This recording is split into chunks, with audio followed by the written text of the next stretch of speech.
At age 73, George Strait finally said what fans never thought he would say. Words about another country music star that he doesn't talk about very often in public. By Toby Keith. Strait was a quiet giant in country music for many years, letting his music speak for itself while other artists tried to make news. Now, though, things are different. George broke his silence and told everyone about Toby in a very honest moment. Not just the performer, but also the person who makes the song. Why now? What did Strait see in Keith that made him finally speak out? Their jobs went hand in hand. They had different sounds and styles, but they were all linked in a deeper way. In his own quiet, sincere way, George Strait finally showed how they were alike and how they were different. When Toby did something that made even the king of the country shake, the truth is, now that he's 73, George is finally ready to say what he's been keeping inside. Toby Keith and George Strait are both huge names in country music, but they were very different in how they carried themselves.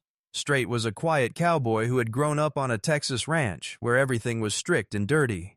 Keith was the loud patriot who shook things up by coming on like a rocket and never being afraid to say what he thought. But those differences hide a truth that will surprise you. Most people never knew how much the two guys had in common. George thought clearly about those early years. He talked about how Toby came in like a storm, and how Keith's rough, rebellious, and distinctly American country music started to take over the radio in the mid-1990s. Strait wasn't upset about Toby's rise because he was already a hero. He took it seriously. He spoke in his own way when he had something to say. "You've got to admire that," George said. The two artists had very different styles. Strait wrote neo-traditional songs and Keith wrote loud anthems, but they both had the same values: faith, country, family, and pride. Strait said, "We both earned it one bar, one honky-tonk at a time." Apart from dislike, there was also space between them. Strait was known for being very private. He rarely spoke out or got involved in public fights or business politics. Keith, on the other hand, was brave, honest, and sometimes controversial. But George never told him he was wrong for that.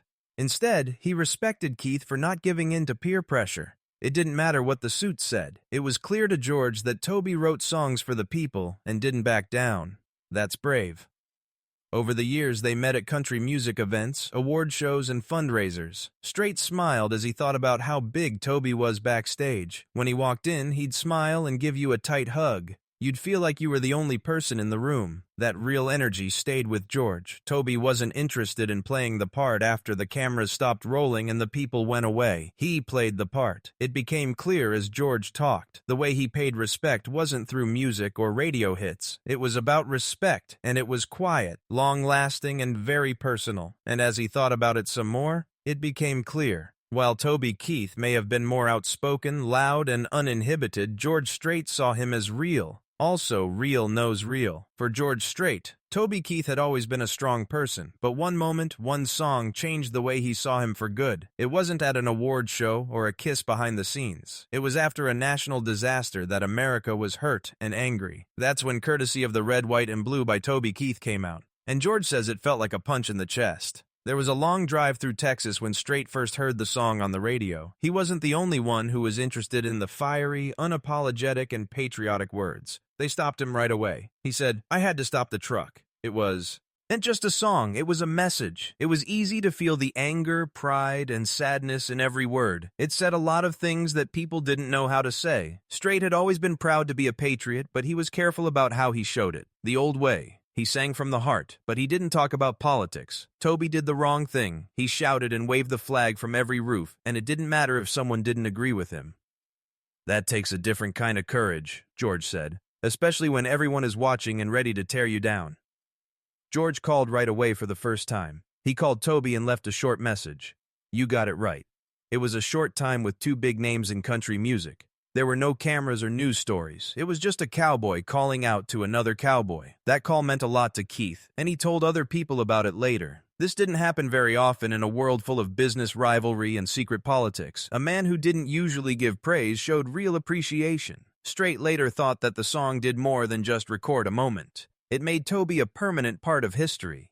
As George put it, many singers tried to write the song of the moment after September 11th, but Toby was the song of the moment. What he said was important for everyone. That's when things changed. George no longer just looked up to Toby Keith as a hitmaker after that. He saw him as the voice of an age, a man who isn't afraid to be brave. a different cowboy who rode a rougher path that went to the same spot, the middle of America.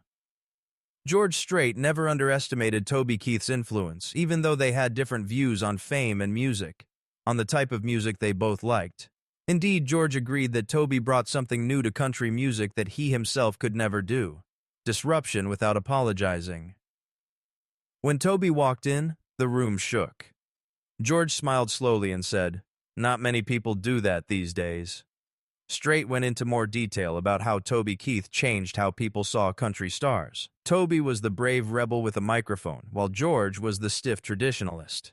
It wasn't just his look either. It was his music.